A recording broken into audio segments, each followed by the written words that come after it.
फैयाज साहब शामिल हुए एमआईएम में, क्या लगता है कि फैयाज साहब भी तो दावेदारी नहीं करेंगे? पार्टी में बहुत सारे लोगों की जरूरत होती है। पार्टी में कोई एक मुखबिर होकर पार्टी को नहीं चला सकते हैं। और जो बिजनेसमैन गलती से एमआईएम का टिकट लेके जीत गया था, वो बिजनेसमैन है, अपने जमीर को बेच दिया साहब, इसलिए उसको अवाम चुन चुन के बदला लेगी इस बार। हम लोग 4 गद्दार विधायक गए हैं, इंशाल्लाह 24 आएंगे। जो अभी शामिल हुए हैं उसे डर है कि वो पलटी मार सकता है? बिल्कुल डर है, यही बात का डर है लोगों को। क्योंकि ये राजनीतिक ऐसा ये है कि लोग पैसे के चक्कर में क्या नहीं करते हैं, लोगों को यही बात है। लेकिन आगे चल के लोग तो विश्वास किया है, लेकिन आगे चल के देखिए इसमें विश्वास में खरा उतरते हैं कि नहीं। ठाकुर में निश्चित रूप से इस बार एमआईएम जीतेगी और एमआईएम जिसके लिए फैसला करेगी वो इंशाल्लाह एमआईएम जीतेगी। मौजूदा विधायक जो है अभी काम किया है? काम किया है बहुत काम किया है, बहुत काम किया है, जो भी किया अच्छा किया है। ये भीड़ कहीं ना कहीं एक सच्चे राह की भीड़ है। ये भीड़ पैसे दे के बुलाई गई भीड़ नहीं है। ये ना तो कोई अभी चुनावी सरगर्मी चल रही है, ये उसके द्वारा ये भीड़ है, ऐसा कोई बात नहीं। हम लोगों ने जहाँ तक टेंट लगाया था उससे बाहर चले गए थे लोग, तो यानी प्रोग्राम आपका जो इंतजाम के बाहर के लोग काफी हो चुके थे।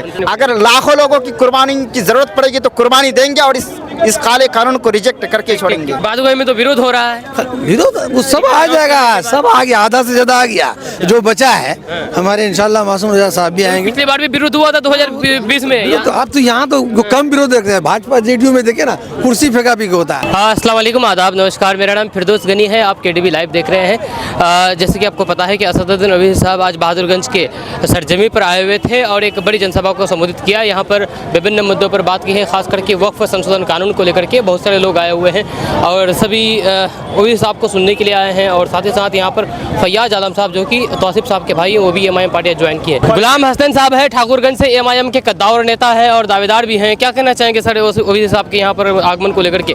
क्या ये चुनावी कार्यक्रम था या फिर वक्फ अमेंडमेंट एक्ट के खिलाफ? नहीं, फिलहाल तो हम लोग वक्फ के अमेंडमेंट बिल के एहतजाजी जलसा था, लेकिन आज इस तारीखी जलसा में अवैसी साहब ने अंत में ये भी बोल दिए कि हम लोगों ने आज सीमांचल के इस धरती से, बहादुरगंज इसकी पाक धरती से हम लोग आने वाले इलेक्शन का बिगुल फूंकते हैं। हम लोग इसका इस्तकबाल करते हैं। हम सब वर्कर एक छोटे वर्कर हैं पार्टी के। आज से हम लोग पार्टी के लिए, असदुद्दीन अवैसी साहब के लिए, अख्तर ईमान साहब के लिए एकजुट हैं। उनका जो फैसला होगा सर आंखों पे होगा। क्या लगता है जितने भी लोग आए हुए हैं सब बहादुरगंज विधानसभा के थे या फिर ऑल ओवर पूरे किशनगंज लोकसभा से? जाहिर सी बात है, बहादुरगंज में पूरा मुराद तो ज़्यादातर लोग बहादुरगंज के थे, लेकिन हमारे सैदाई सिर्फ बहादुरगंज में नहीं है, कई और लोग हैं, हर जगह से लोग आए थे, लेकिन ज़्यादातर लोग बहादुरगंज के थे। कामयाबी मिलेगी इस बार, और कामयाबी मिलेगी तो कैसी कामयाबी मिलेगी? निश्चित रूप से अभी देखे होंगे हमारे सदर साहब ने कहा, एक बात कही, एक इम्पोर्टेंट बात कही, 4 गया है 24 लाएंगे, 24 लाएंगे, 24 लाएंगे निश्चित रूप। तो माजिद सर कहे कि 4 गए हैं 10 लाएंगे, 2 फिर मतलब डिफरेंट हो रहा है। आपसी सहमति नहीं है इस बारे में, कितने आएंगे नहीं आएंगे? आपसी सहमति की बात नहीं है। हम लोग चूँकि पिछले बार 15 ही सीट में लड़े थे, इस बार ज़्यादा सीट में लड़ेंगे, इसलिए ये बात में डिफर हो रहा है। हम लोग बैठकर तय कर लेंगे हम लोग बिहार में कितने सीट पे लड़ेंगे। ठाकुरगंज में क्या मतलब स्थिति है? ठाकुर में निश्चित रूप से इस बार एमआईएम जीतेगी और एमआईएम जिसके लिए फैसला करेगी वो इंशाल्लाह एमआईएम जीतेगी। बहुत बहुत शुक्रिया सर। क्या कहना चाहेंगे राहुल भाई आप इस बारे में? मैं क्या कहना चाहूँगा, आपको भीड़ दिख रही है सीमांचल में, ये बेबसों की भीड़ है। एक आवाज़ है बैरिस्टर असदुद्दीन अवैसी साहब, अगर किसी चौराहे में जमा हो जाते तो भीड़ होना लाजमी है, क्योंकि ऐवान हुकूमत में आप जानते हैं कि सिर्फ एक सच्ची आवाज़ इस वक्त हुकूमत के आंखों में अगर आंखें डाल के बात कर रही है वो बैरिस्टर साहब है, चाहे वो वक्फ के मामले हो या 3 तलाक के मामले हो या कोई और भी मामले में हो।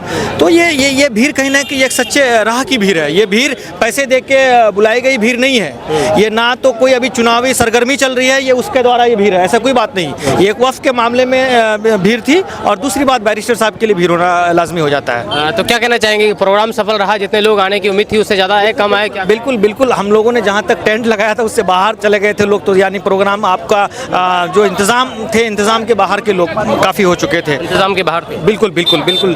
ये भीड़ ये दर्शाता है कि आने वाले दिनों में जो एमआईएम की जगह थी बहादुरगंज में वो मुकम्मल बतौर कायम है।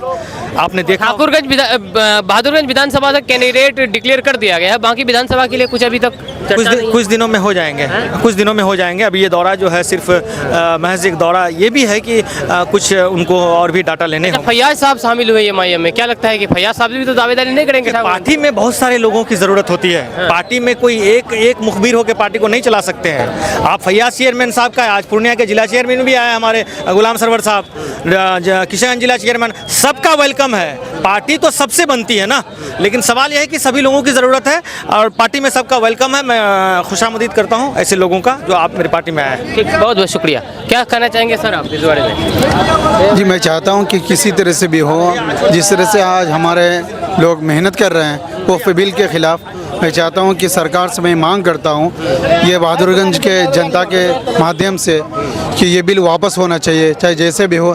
ये हमारे संविधान के ख़िलाफ़ है और ये हम संविधान पर हम पूरा एतमाद रखते हैं और इस एतमाद के बुनियाद पर आज हम सब लोग यहाँ इकट्ठा हुए हैं, बहादुरगंज की जनता। तो मैं चाहता हूँ कि जैसे भी हो आज हम लोग हमारे बैरिस्टर के साथ, ओवैसी साहब के साथ हम लोग खड़े हैं। बहादुरगंज के जनता और सीमांचल के जनता उनके साथ हम लोग खड़े हैं इस बिल के ख़िलाफ़। वो जहाँ भी हमें एहतजाज के लिए बुलाएंगे वहाँ हम हाजिर होंगे, उसके लिए लब्बैक। बहुत बहुत शुक्रिया। क्या कहना चाहेंगे भैया? देखिए, फिरौन की है, नमरूद की है, फूलों से जंग बारूद की है, इस बार तो डरना नामुमकिन, इस बार बात वजूद की है। नरेंद्र मोदी, ये शायरी बहुत पुरानी हो गई है, उससे पहले भी बहुत बार कह चुके हैं, कोई नई शायरी देखिए, मैं किस मिट्टी का हूँ यारो ये पहचान लिख देना, वतन के जर्रे जर्रे में हिंदुस्तान लिख देना, सजानी है हमें यहाँ मोहब्बत की दरो दीवारें, कहीं पर राम तो कहीं रहमान लिख देना। क्या बात है। देखिए, ये हिंदुस्तान गंगा जमनी तहजीब का है और पूरे हिंदुस्तान में पूरे धर्म के लोग पूरे अपने अंदाज में रहते हैं। और ये नरेंद्र मोदी, इनकी सरकार मुसलमानों को टारगेट करके हमेशा इन्होंने कानून बनाया है। कभी एनआरसी की कानून बनाया, कभी तिरपल तलाक और कभी बाबरी मस्जिद को तोड़ा। और हमारे ख़िलाफ़ ये हमारे जो बुज़ुर्गों की, हमारे असराफों की, हमारी जो बुज़ुर्गों की जो वक्फ करदा ज़मीन है, जो मस्जिद हो गए, मदरसे हो गए, इनको हड़पना चाहती है ये हुकूमत। और मैं कहना चाहता हूँ कि मुसलमानों की इन जो ज़मीनों हैं इनको आप हड़पना कभी नहीं सकते हैं। इसके लिए हमें अपनी जानों की नजराना देना पड़े, इसको अपनी जानों को बलिदान देना पड़े तो हम दे देंगे, लेकिन इसको कभी नहीं। किसान बिल जो वापस हुआ था वो 700 लोगों ने कुर्बानी दी थी। वक्फ कानून वापस होने के लिए कितने लोगों की कुर्बानी देनी? अगर लाखों लोगों की कुर्बानी की ज़रूरत पड़ेगी तो कुर्बानी देंगे और इस काले कानून को रिजेक्ट करके छोड़ेंगे। क्या कहना चाहेंगे सर आप? हम कहना चाहें कि हम लोग सीमांचल वाले बहुत खुशनसीब हैं जो अपना लीडर, अपना कौम का लीडर मिला है, समझे कि नहीं? बेबाक जनाब बैरिस्टर। तो ये ओबीसी साहब एक कौम के लीडर हैं कि सभी के लिए लीडर? कौम मतलब पूरे हिंदुस्तान को कौम ही कहा जाता है इसको। नहीं, लोग समझते हैं कि कौम सिर्फ मुसलमान। अदरवाइज लोग लेता है कि मुसलमान नहीं है। आप एक एक कौमी तराना सुनिए, वो क्या है, सारे जहाँ से चाहिए कौमी तराना है, पूरे कौम के लिए है, वो कौम का लीडर है। और बड़ी खुशनसीबी हम लोगों का आज तौसीफ साहब ज्वाइन लिए हैं। तौसीफ साहब एक्चुअली लीडर है और जो बिजनेसमैन गलती से एमआईएम का टिकट लेके जीत गया था, वो बिजनेसमैन है, अपने ज़मीर को बेच दिया साहब, इसलिए उसको अवाम चुन चुन के बदला लेगी इस बार इंशाल्लाह देखिएगा। बेचा, जमीर बेचा, जैसे कैसे जमीर बेचा? बिजनेसमैन था ना, आपको मालूम है कि बिजनेसमैन है, इसलिए वो बिजनेस अलग हो गया, राजनीति अलग हो गया। वो जो गलती से एमआईएम का टिकट लेके, गलती से एमआईएम के नाम पे टिकट लेके वो जीत गया क्योंकि वो था बिजनेसमैन। हम लोग तो गलती से ये बात सुने, गलती से एमआईएम के नाम पर टिकट लेकर जीत गया, लेकिन जो लोग दिए क्या वो लोग भी गलती की है टिकट? हाँ, लोग तो वोट दिया, उसको लीडर समझ गए, लेकिन क्योंकि था वो बिजनेसमैन। आप बोले कि गलती से जीता है तो लोग गलती से वोट देंगे तभी तक गलती से? नहीं, गलती से उसको टिकट मिल गया, ये मैं कह रहा हूँ। एमआईएम का टिकट गलती से मिला क्योंकि वो बिजनेसमैन था, लास्ट में अपना वोट को बेच दिया। वो बिजनेसमैन का प्रूफ दे दिया, वो लीडर नहीं बन सकता है। क्या काम किया वो? जाने के बाद भी कोई काम ना करे, काम नहीं किया। कौन काम किया बताइए? एक भी बड़ा काम दिखाइए। और अख्तरुल इमान वो कह रहे हैं कि जो बहादुरगंज से जो तुलसिया वाला रोड है वो चौड़ीकरण हो रहा है, अभी बहुत लंबा ऐसा काम हुआ है जो आज तक काम नहीं हुआ। ये रोड घाट तो होता है, एक ब्रिज अब अख्तरुल इमान फकत बचा था, 4 भाग गया था। अख्तरुल इमान 207 करोड़ का ब्रिज महानंदा में बनवाया, खारी पुल अभी बन रहा है, मरम्मत हो रहा है, रसीली पुल बन रहा है। उसमें भी क्रेडिट लेने के लिए अलग अलग लोग क्रेडिट हाँ ले रहा है, लेकिन वो है, वो तो विधानसभा का बाइट है, खड़ा होके बोल दिया तेजस्वी यादव कि अख्तर साहब आपने ब्रिज मांगा था महानंदा के लिए, हमने 200 करोड़ दिया। कहाँ से हैं आप? हम किशन से हैं। किशन से? इसलिए तो आपका बहादुरगंज विधानसभा नहीं है? ये हमारे पूरे सीमांचल है, हमारा लोकसभा तो है। आपका विधानसभा बहादुरगंज नहीं है तो क्या, हमारे लोग, हमारे रिश्तेदार है हमारे। पूछ रहे हैं ऐसे कि आपका नहीं है? बिल्कुल। किशनगंज विधानसभा है आपका, तो किशनगंज के बारे में थोड़ा बताइए, वहाँ क्या स्थिति है? बिल्कुल, किशनगंज में इंशाल्लाह इस बार निकालेंगे हम लोग। कौन है किशनगंज का आपका उम्मीदवार एमआईएम का? हमारे यहाँ किशनगंज में 4 कैंडिडेट है, भावी कैंडिडेट। अब उसमें से किसको मिलता है ये हमारे सदर साहब फैसला करेंगे। जिसको भी मिले उस पर लब्बैक है कि विरोध होगा? लब्बैक, कोई विरोध नहीं होगा, लब्बैक। बहादुरगंज में तो तो विरोध हो रहा है। विरोध वो सब आ जाएगा, सब आ गया, आधा से ज्यादा आ गया। जो बचा है हमारे इंशाल्लाह मासूम रजा साहब भी आएंगे। पिछली बार भी विरोध हुआ था 2020 में। तो अब तो यहाँ तो कम विरोध देखते हैं। भाजपा जेडीयू में देखे ना, कुर्सी फेंका भी होता है, ऑफिस को तोड़ दिया जाता है। ये तो राजनीति सियासत में होता ही है। बहुत बहुत शुक्रिया जी। क्या कहना चाहेंगे सर आप? कहना यही चाहते हैं कि तौसीफ साहब अभी शामिल हुए हैं एमआईएम में और इंशाल्लाह जीतेंगे जरूर वो। जीतेंगे? कैसे जीतेंगे, मतलब किस आधार पर जीतेंगे? विकास के आधार पर जीतेंगे। जो अभी मौजूदा विधायक को विकास किया है कि नहीं किया? नहीं, वो तो विकास नहीं किया है अभी। विकास नहीं किया है? नहीं किया, कोई विकास नहीं किया? कोई विकास नहीं है उसका। तो मौजूदा विधायक कह रहे हैं कि मेरे कार्यकाल में जिस तरह से विकास हुआ है वो कभी नहीं हुआ है आज तक। नहीं, तौसीफ साहब के जैसा 4 बार जीता हुआ विधायक है वो, और काम भी अच्छा करते हो, बहुत अच्छा इंसान। पिछली बार फिर हार गए थे, फिर अगर इतना विकास किया था तो। देखिए, पिछली बार आदमी बदलाव सोच रहा था कि बदलाव करें हम। तो बदलाव करने का मकसद ये है कि विकास हो। अगर विकास करता तो फिर हारता नहीं ना। नहीं, देखिए, 1 बार 3 बार के वो विधायक रहे, इसलिए पब्लिक 4 बार के विधायक रहे वो, इसलिए पब्लिक सोचे कि एक बार बदलाव करके देखे, फिर इंशाल्लाह वो आए और काम भी करेंगे पब्लिक के लिए, और सुख दुख में हर वक्त वो शामिल रहते हैं। कैंडिडेट घोषित कर दिया गया, हो सकता है कि अगर तौसीफ साहब यहाँ पर चुनाव लड़े, क्योंकि कैंडिडेट घोषित कर दिया जाए तो जाहिर सी बात है चुनाव लड़ेंगे। अगर वो जीत जाते हैं, जीत करके फिर वो पार्टी बदल लेते हैं, तो फिर क्या कहेंगे फिर? नहीं, पार्टी तो बदलेगा नहीं, और उम्मीद पे दुनिया कायम है। अब दिल की बात तो कोई कह नहीं सकता है। लेकिन एमआईएम में तो वही है ना, जो आते हैं जीत करके चले जाते हैं। लेकिन चले जाते, एक ही बार ऐसा हुआ, इससे पहले भी हुआ है। कमरुल हुदा भी जीते थे, वो भी चले गए थे। कमरुल हुदा भी चले गए, फिर भी आएंगे, कमरुल हुदा भी आएंगे, टेंशन मत लीजिए, वो भी आएंगे। ओवैसी साहब आए हैं, किस लिए आए हैं, क्या सुनने के लिए आए हैं आप? देखिए, ओवैसी साहब का ये जो प्रोग्राम था, वो ये ओवैसी साहब का जो यहाँ प्रोग्राम रखा गया था, इलेक्शन के सिलसिले में भी था, और ये सबसे पहले नंबर बात जो वो बोले कि वो पुलवामा में जो हमला हुआ है, तो वो कहते कि किसी भी हाल में हम गैरों का हमला बर्दाश्त नहीं करेंगे।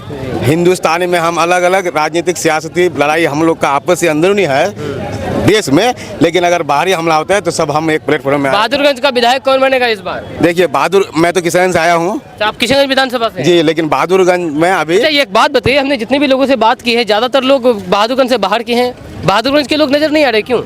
देखिए, मामला ये है कि ये ओवैसी साहब की मोहब्बत है, उनके देखने का चाहत लोगों के दिल में उमंग रहता है, और सीमांचल के लिए जो वो बेबाकी से आवाज़ उठाते हैं यहाँ के लिए, तो इसलिए वो जहाँ भी इस खत्ते में आएंगे अभी साहब, वहाँ हर क्षेत्र का लोग पहुँच जाएंगे। इस बार विधायक कौन बनेगा? इस बार कहाँ के बारे में? फिर हम सवाल हर बार में बोलेंगे कि आप बोलिए कि किस बात का। आपका किशनगंज और बहादुरगंज? हाँ, तो किशनगंज का जो मसला है, किशनगंज में पहले टिकट का घोषणा होगा, उसके बाद में कहा जाएगा कि किसका कौन विधायक बनेंगे। अच्छा, तो अभी कौन है आपके दिल में, नजर में? क्योंकि बहुत सारे वहाँ पर कैंडिडेट है, उम्मीदवार है, जो कि अपने आप को दावेदार कहते हैं, सबके नजर में कौन है? आपके नजर में कौन है?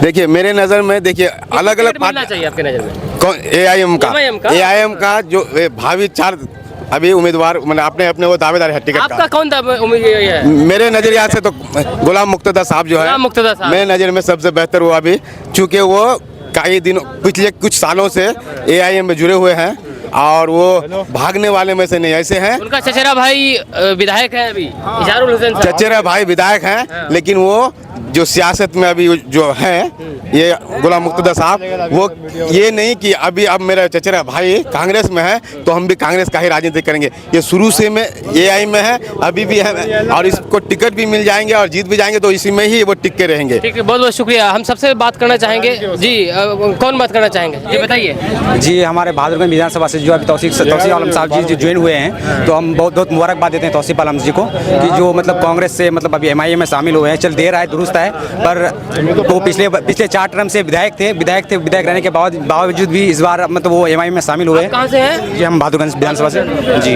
हम यही चाहेंगे कि हमारे बहादुरगंज विधानसभा से जी तौसीफ आलम जी एमआईएम से जो शामिल हुए हैं, और तमाम बहादुरगंज के मतलब आवाम से मतलब यही गुजारिश करेंगे कि मतलब एमआईएम पार्टी को मजबूत करे, और तौसीफ आलम साहब जी को जीत होगी इंशाअल्लाह। मौजूदा विधायक है, उसका कैसा काम कर रहा है जी? मौजूदा विधायक तो मतलब एमआईएम से जीत के वो मतलब किसी और दूसरी पार्टी में गए हैं, तो उसके लिए हम कुछ नहीं कहेंगे, पर मतलब काम के बारे में बोलते हैं, काम कैसा किया है? काम तो हमारे यहाँ कुछ भी नहीं हुआ है, हमारे बहादुरगंज में कुछ भी काम नहीं हुआ। आप कहाँ से हैं? बहादुरगंज कहाँ से? बहादुरगंज पेट्रोल प्लास में से। पेट्रोल प्लास में से तो रोड नहीं बनाए उधर? नहीं, हमारे यहाँ रोड उससे पहले बने हुए हैं, पर अनजान नईमी साहब ने नहीं बनाया है, जो उससे पहले किए हैं। अभी मतलब हमारे इधर कुछ काम नहीं हुआ है। जैसे कि हमारे बहादुरगंज हॉस्पिटल है। आप वोट किसको देंगे? आप तौसीफ साहब को देखकर देंगे वोट या फिर ओबीसी साहब को नहीं, देखकर? हम तो तौसीफ साहब के पहले से भी दीवाने थे, अब भी दीवाने हैं, और एमआईएम के भी दीवाने हैं। अब वो और मतलब एमआईएम में आ गए हैं तो उससे और डबल दीवाने हो गए। हाँ जी, अब तो डबल खुशी हो गई है। तो इसलिए हम यही चाहेंगे पूरा बहादुरगंज के आवाम से कि मतलब तौसीफ आलम साहब को वोट देके पूरा मजबूती के साथ। बहुत बहुत शुक्रिया बात करना। जी भाई कहिए, क्या कहना चाहेंगे आप? देखिए, हम बहादुरगंज विधानसभा से हैं, ठीक है, और यहाँ पे जहाँ तक उम्मीद है और यहाँ का जितना भी आम पब्लिक है, इंशाल्लाह हम लोग पूरा ये करते हैं कि हर कोई एमआईएम को वोट देंगे। हर कोई एमआईएम वोट दे? क्यों वोट दे एमआईएम को? क्योंकि यहाँ पे देखो, जो हम लोग का आवाज़ जो उठाते हैं ओबीसी साहब उठाते हैं, ठीक है, चाहे वो कोई भी मुद्दा हो, 3 तलाक का मुद्दा हो या चाहे जो अभी काला तो विपक्ष भी उठाते हैं, कांग्रेस भी उठाते हैं, आरजेडी भी उठाते हैं। वो लोग तो जैसे वक्फ कानून जो है बिल आया, उसके खिलाफ वोट भी किया था। नहीं उठाते हैं, लेकिन उतना बेरहमी से नहीं उठाते हैं। ये जो उठाते हैं ये बहुत अच्छी बात है, इसलिए हम लोग जो हैं इस बार हर हाल में एमआईएम को ही वोट देंगे। तो वोट आप एमआईएम को देखकर देंगे या फिर तौसीफ साहब को देखकर? नहीं, तौसीफ साहब को नहीं, ओवैसी साहब। तौसीफ साहब को नहीं देंगे, ओबीसी साहब को देंगे। ओवैसी साहब को देख के वोट देंगे हम लोग। कहने का मतलब है कि तौसीफ साहब को देखकर आप वोट नहीं करेंगे, ओबीसी साहब को देखकर के वोट हाँ, ओवैसी साहब। तौसीफ साहब ओबीसी साहब का आवाज़ बनेंगे तभी ना, तब उनका अगर साथ में साथ कदम मिलाकर अगर चलेंगे तो एक मजबूत आवाज़ बनेगी तभी। कहाँ से हैं आप? जी, मैं मोहम्मद नगर पंचायत वार्ड नंबर 13 डाबर मोहम्मद नगर बहादुर जी बहादुरगंज। जी, बहादुरगंज में पड़ता है। अच्छा। तो जैसे कि आपने कहा कि तौसीफ साहब को नहीं बल्कि ओबीसी साहब को देख करके वोट करेंगे, तो आपका काम जो करेगा वो ओबीसी साहब करेगा कि तौसीफ साहब? तौसीफ साहब करेंगे काम, लेकिन ये क्या है कि अगर ओबीसी साहब का एक आवाज़ बनेंगे ये भी तौसीफ साहब, इसलिए। अच्छा, चलिए बहुत। और कोई कुछ बोलना चाहेंगे? हम लोग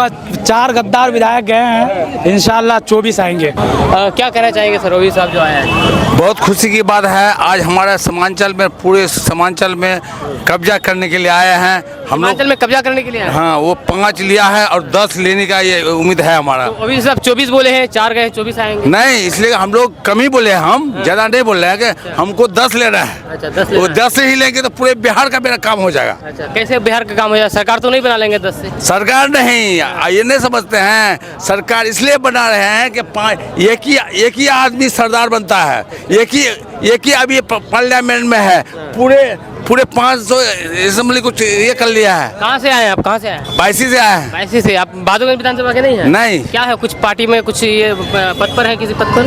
हाँ है, समिति में है, मुखिया में लड़ रहे हैं। अच्छा, चलिए बहुत बहुत शुक्रिया। कहाँ से आए थे आप? हम यही आए थे, बहादुरगंज से ही? हमने टेरागढ़ का है। टेरागढ़ से आए हैं। क्या कहना चाहेंगे ओबीसी साहब को? सुनने के लिए आए हैं ना, क्या करने के लिए? सुनने के लिए आए। सुनने के लिए आए। कैसा लगा आपको? बहुत अच्छा लगा। बहुत अच्छा लगा। बहुत अच्छा लगा। किधर वोट जाएगा? साला वोट जाएगा, 4 आदमी जो जाएगा उसी तरफ से जाएगा। 4 को छोड़िए, आप अकेले बोलिए। नहीं बोलेंगे, अगले देंगे तो अगले तो होगा, काम जा होगा, बनेगा नहीं बनेगा? क्यों नहीं बनेगा? नहीं बनेगा। एक वोट से हार जीत होती है। नहीं, एक होता है, हजारों उसमें सबको करेगा, तब एक का काम रहेगा, वही है। यही अब मौजूदा विधायक जो है अभी काम किया है? काम किया है, बहुत काम किया है, बहुत काम किया है, जो भी किया अच्छा किया है। अच्छा। चलिए, कहाँ से आए सर आप? हम तो कोचाधामन से आए हैं। कोचाधामन से। क्या कहना चाहेंगे आप ओबीसी साहब के बारे में? हम तो सबसे पहले ये कहना चाहेंगे, ओवैसी साहब यहाँ सीमांचल की धरती में जो बहादुरगंज में आए हैं उसका हम लोग इस्तेमाल करते हैं। और जो वक्फ काला कानून जो पास हुआ है, वो पार्लियामेंट जो बिल फाड़ा है, जो पूरे हिंदुस्तान के मुसलमानों को जगाया है, अगर वो बिल ना फाड़ते लोगों को मालूम भी नहीं होता। जैसे CNRC में हुआ था, एक तहरीक चली। बिल फाड़ने से क्या हो जाएगा? कानून तो वापस नहीं हो जाएगा ना? देखो, कानून वापस होगा। एक किसान कानून जैसे वापस हुआ था, उसके लिए 700 लोगों ने अपनी जान दी। किसानों ने 700 लोगों ने जान दी, कुर्बानी दी ने। मुसलमानों को अगर जब वक्त पड़ेगा तो हजारों लोग कुर्बान होने के लिए तैयार हैं। मुसलमान तैयार है कुर्बान होने के लिए। अपना शरीयत से कोई कंप्रोमाइज नहीं करेगा। सबसे बात करेंगे थोड़ी करके। जी बताइए, क्या कहना चाहेंगे आप? जी, हम यही कहना चाहते हैं कि कोशिश जारी रहेगा और होगा इंशाल्लाह। जी, दिगल बैंक से आए हैं आप? ठाकुरगंज प्रखंड से हो गए? हाँ जी, कोशिश जारी रहेगा और होगा इंशाल्लाह। हम तो आए हैं कोचाधामन प्रखंड से आए हैं और यहाँ पे खास करके न्यूज़ दौरा और दीगर चीज़ों से हम लोग देखते हैं जो अवैसी साहब वक्फ बोर्ड अमेंडमेंट के बारे में बहुत ही अच्छी आवाज़ उठाए हैं। अवैसी साहब की आवाज़ पूरे हिंदुस्तान की अवाम सुन रही है और इंशाल्लाह उम्मीद है कि हमारे इलाके जो सुरजापुरी ज़बान और पूरे सीमांचल इस बार कितने सीट जीतेंगे AIM सीमांचल में? उम्मीद है कि सीमांचल की जितनी सीटें हैं MIM जीतेगी, सभी सीटें जीतेगी। हाँ इंशाल्लाह उम्मीद है भरपूर उम्मीद है कि जी, क्या कहना चाहेंगे सर आप ओवैसी साहब के आने को लेकर के? अच्छा है, इस बार इंशाल्लाह हम सब मिल करके AIM में वोट देंगे और हम आठगाछी दिगल बैंक से हैं। ठाकुरगंज विधानसभा हो गया आपका। ठाकुरगंज विधानसभा में क्या चर्चा है, किसकी तरफ? MIM तो MIM में बहुत सारे वहाँ पर कैंडिडेट है जो अपने आप को दावेदार बता रहे हैं, तो सबसे मजबूत दावेदार कौन है? जो अभी अच्छा दावेदार रहेगा उसको हम MIM को हम लोग वोट करेंगे। नाम बताइए ना कौन है? अभी मुफ्ती अतर जावेद साहब। मुफ्ती अतर जावेद साहब। आप? मुझे पता नहीं अभी कौन आएगा नहीं आएगा। MIM से जो आएगा उसको आप सपोर्ट करेंगे। बाकी मौजूदा विधायक कैसा काम कर रहे हैं ठाकुरगंज में? काम हो रहा है, ठीक ठाक है, ज़्यादा काम नहीं हो रहा है। ठीक। और क्या कहना चाहेंगे सर? जी ओवैसी साहब बहादुरगंज क्षेत्र में आए, बहुत बहुत स्वागत है उसका। लेकिन हम लोग को एक चीज़ का डर है, माननीय जो पूर्व विधायक ये तौसीफ आलम साहब ये MIM जो ज्वाइन किया है, लोगों को ये डर सता रहा है कि आगे चल के ये पलटी ना मार दे फिर। लेकिन यही डर है। लेकिन मौजूदा ये नेताओं पे जो अभी शामिल हुए हैं उसे डर है कि वो पलटी मार सकता है। बिल्कुल डर है, यही बात का डर है लोगों को। क्योंकि ये राजनीतिक ऐसा ये है कि लोग पैसे के चक्कर में क्या नहीं करते हैं, लोगों को यही बात है। लेकिन आगे चल के लोग तो विश्वास किया है, लेकिन आगे चल के देखिए इसमें विश्वास में खरा उतरते हैं कि नहीं। अच्छा। तो आपको क्या लगता है कि जो अभी मौजूदा विधायक है वो काम कैसा कर रहा है? ये हम लोग तो हैं MIM के साथी हैं, वैसे वोट तो करेंगे। किया कि नहीं? जी। जो मौजूदा विधायक, कौन मौजूदा विधायक है? मौजूदा विधायक तो अंजार नईमी साहब है हम लोगों का। काम क्या किए? रोड घाट आप देख सकते हैं, यहाँ से बैगना चले जाइए आप, रोड घाट का काम किस तरह है। पुल टूटा हुआ है, दो पुल टूटा हुआ है। कह रहे हैं कि यहाँ पे बहादुरगंज से जो उधर तुलसिया वाला रोड है वो तो बिल्कुल नहीं हुआ है सर। नहीं बिल्कुल नहीं है। काम तो हो रहा है। बिल्कुल नहीं हुआ है काम। काम हो रहा है तो ये सब काम रिपेयर सिपेयर का काम थोड़ा ना ये होगा। चौड़ीकरण हो रहा है, पहले जितना था उससे ज्यादा चौड़ीकरण अब तक क्यों नहीं हुआ है? यही तो जनता जानना चाहते हैं कि अब तक हुआ क्यों नहीं। इस वीडियो को यहाँ पर एंड कर देते हैं। आपका इसके बारे में क्या कहना है नीचे कमेंट बॉक्स में कमेंट करके जरूर बताइएगा। ये बहादुरगंज विधानसभा है। बहादुरगंज विधानसभा में ओवैसी साहब की यहाँ पर आगमन हुई है और सिर्फ बहादुरगंज से ही नहीं बल्कि किशनगंज के जितने भी विधानसभा है सभी विधानसभा से लोग यहाँ पर आए और आकर के ओवैसी साहब को सुने। खास करके यहाँ पर खास दो कद्दावर नेता है जो कि आज MIM पार्टी ज्वाइन किया है। एक तो फैयाज आलम साहब जो कि तौसीफ आलम साहब के भाई हैं और साथ ही साथ गुलाम सरवर साहब वो भी MIM ज्वाइन किए। अब आपसे आगे आने वाले चुनाव में देखना होगा कि आखिर क्या गुल खिलती है बहादुरगंज या फिर अन्य विधानसभा क्षेत्र में कि ओवैसी या फिर AIM कितना कामयाबी हासिल कर पाते हैं। इस वीडियो को यहाँ पर एंड कर देते हैं। मिलते हैं नेक्स्ट वीडियो के साथ। जय हिंद, जय भारत।